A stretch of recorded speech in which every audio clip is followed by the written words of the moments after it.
আমাদের স্বপ্ন পূরণ, পশ্চিমবঙ্গ মানুষের দীর্ঘদিনের আশা, সেই আশাটা পূর্ণ হয়েছে। মানুষ চেয়েছিল পরিবর্তন, যে পরিবর্তনটা মানুষ দেখেছে সেইটাকে পরিবর্তনটা দিয়েছে এবং সমগ্র পশ্চিমবঙ্গবাসী, সমগ্র সনাতনীর জয়, পশ্চিমবঙ্গ মানুষের জয়।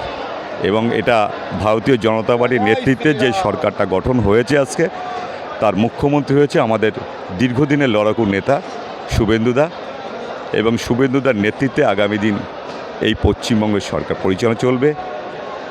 আমরা খুশি, প্রত্যেকটা মন্ত্রিত্ব সবাই যারা যারা হয়েছে, দিলীপদা হয়েছে উপমুখ্যমন্ত্রী, অগ্নিপত্র পাল দিদি হয়েছেন উপমুখ্যমন্ত্রী, এনাদের নেতৃত্বে আগামী দিন এই পশ্চিমবঙ্গ একটা সুশাসন, সুরক্ষিত, নারী সুরক্ষিত, বেকারত্ব দূর, এবং এই অপশক্তির যে পতন্ত হয়ে গেছে এদের নির্মূল হয়ে যাবে। এরা থাকবে না, এরা নেই। এরা রং মেখে রাতারাতি ওই দিনের বেলায় 4টের পরে রং মেখে বিজেপির বিজয় মিছিলে এরা গিয়ে এরা তাদেরই ক্ষতি করছে, সেসব তৃণমূলীর লোকদের, এবং কিছু কিছু বিজেপি বাড়িতে আক্রমণ করছে, তৃণমূলী লোকদের ক্ষতি করছে।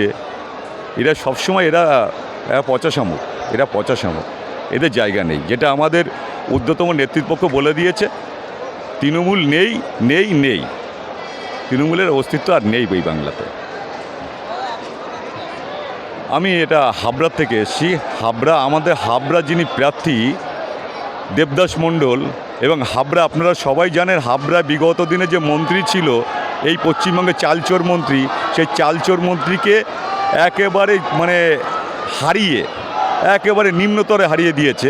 তাই বিপুল ভোটে জয়লাভ করেছে আমাদের দেবদাস মণ্ডল মহাশয়। আমার নাম তারক সাহা, হাবড়া মণ্ডল 3-এর সভাপতি।